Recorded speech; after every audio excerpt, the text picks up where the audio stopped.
शुरुआत करते हैं टॉप ट्रेडिंग कॉल्स के साथ। वो हम आपको अभी बताएंगे। हमारे सुबह काफ़ी सारे एक्सपर्ट से बात हुई जो कि जिन्होंने हमें कुछ ट्रेडिंग कॉल्स बताई। लेकिन ध्यान रखिए, आज है जुलाई सीरीज़ की एक्सपायरी, तो जो भी पोजीशन आप ले रहे हैं स्टॉप लॉस ज़रूर लगाएं उन सभी कॉल्स पर।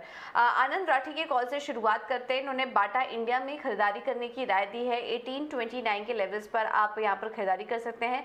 स्टॉप लॉस सुझा रहे हैं 1800 का, टारगेट 1880 का देख रहे हैं। और अगले कॉल में टीसीएस में ये खरीदारी करने की राय दे रहे हैं। कल आईटी शेयरों में भी हमने देखा था कि शानदार तेजी देखने को मिली थी।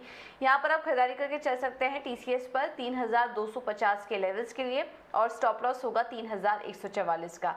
एंजल ब्रोकिंग की तरफ से जो कॉल्स हमें मिल रही है उसमें पहला है आरईसी। यहाँ पर खरीदारी करने की राय आपको दी जा रही है। 126 के स्टॉप लॉस के साथ आप खरीदारी कर सकते हैं। टारगेट होगा 134 का। और डीएलएफ में भी खरीदारी की राय आ रही है इनकी तरफ से 382 के टारगेट के लिए। स्टॉप लॉस 357 का सुझा रहे हैं। स्वास्तिक इन्वेस्टमेंट की तरफ से हमें जो कॉल्स मिली है उसमें भी दोनों ही कॉल्स में खरीदारी की राय दी जा रही है। एसबीआई है पहला कॉल, यहाँ पर खरीदारी करके चलिए। स्टॉप लॉस सुझा रहे हैं 519 का, टारगेट होगा 550 का। और जेके सीमेंट काउंटर पर भी काफ़ी सारे एनालिस्ट अभी भी पॉजिटिव साउंड कर रहे हैं। जेके सीमेंट पर आप खरीदारी करके चल सकते हैं। 2525 का होगा लक्ष्य। 2400 के स्टॉप लॉस के साथ आप यहाँ पर खरीदारी करके चलिए। रिलायंस सिक्योरिटीज़ ने जो कॉल्स हमें भेजी हैं वो है पहला बीईएल। यहाँ पर खरीदारी करने की राय दे रहे हैं 280 के टारगेट के लिए। स्टॉप लॉस 269 का सुझा रहे हैं।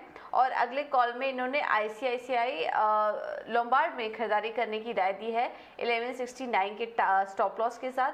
टारगेट होगा 1215 का। तो आज जितने भी कॉल्स हमें, सुबह भी हमने ब्रिजेश जी से भी बात की, जितने भी कॉल्स आज आए हैं वो सभी खरीदारी के ट्रेड ही नज़र आ रहे हैं। तो आज ट्रेडिंग के लिहाज से भी काफ़ी पॉजिटिव मोमेंटम देखने को मिल रहा है। तेज़ी की राय ही सारे के सारे एनालिस्ट दे रहे हैं। लेकिन चलिए अब आगे बढ़ते हैं और फोकस करते हैं कि कल के बाजारों में किस तरह का प्रदर्शन देखने को मिला है। बताने के लिए हमारे साथ जुड़ चुके हैं डिम्पी कालरा। डिम्पी, गुड मॉर्निंग, बताइए। मॉर्निंग पूजा। अगर आप देखें तो कल निफ्टी के अंदर शानदार क्लोजिंग हमको होते हुए दिखी है, और ये एक्सपायरी का वीक है। आपको पता ही है कि एक्सपायरी के चलते शॉर्ट कवरिंग मार्केट्स के अंदर कल काफ़ी आई। जुलाई कॉन्ट्रैक्ट्स के अंदर और अगस्त कॉन्ट्रैक्ट के अंदर भी रोल ओवर काफ़ी स्ट्रॉन्ग हो गया। अब 50% से ज़्यादा का रोल ओवर है।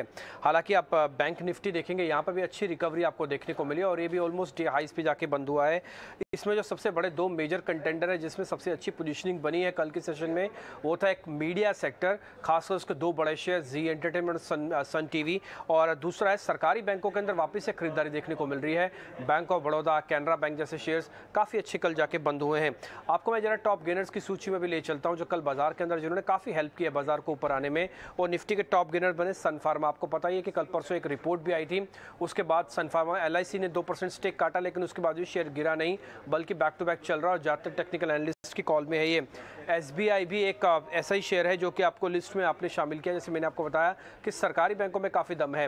एलएनटी के पोस्ट नंबर्स के बाद, जो कमेंट्री के बाद एलएनटी चला, उसने बाजार को काफ़ी हेल्प किया वेटेज के हिसाब से भी। और न केवल एलएनटी चला बल्कि उसने अपने सारे पीयर्स को भी चला दिया। चल कैपिटल गुड्स ज़्यादातर आपको तेज दिख रहे थे।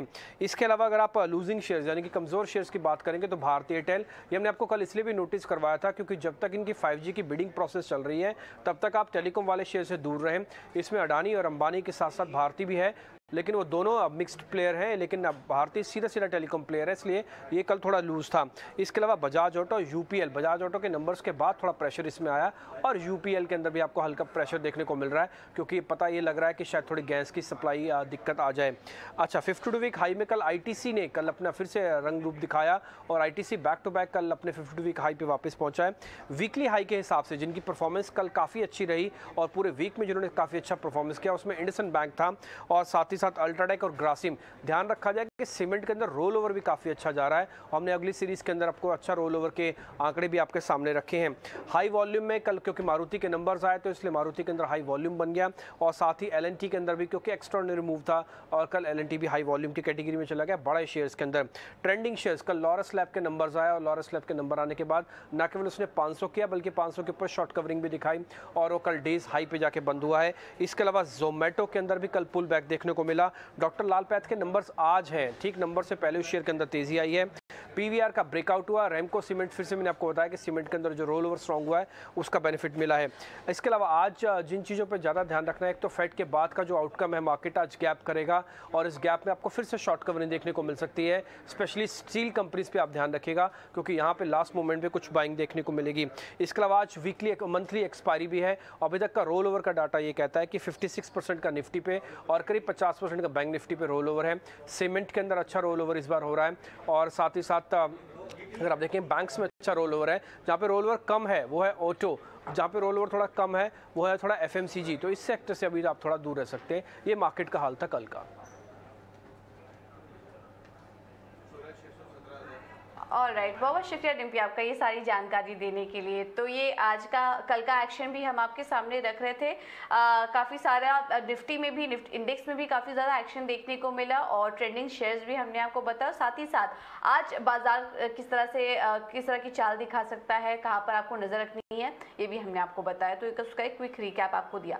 चलिए अब आगे बढ़ते हैं और फोकस करते हैं कल की कैबिनेट की बैठक पर। और कल जो भी आपको एक्सक्लूसिव जानकारी ईटीना स्वदेश की तरफ से दी जा रही थी, उन तमाम खबरों पर मुहर भी लगते हुए दिखाई दी है। सरकार टेलीकॉम कंपनियों के रिवाइवल के बड़े ऐलान को कैबिनेट की मंजूरी मिल चुकी है। कैबिनेट ने बीएसएनएल और एमटीएनएल के डेट रिस्ट्रक्चरिंग प्लान को भी हरी झंडी दिखाई।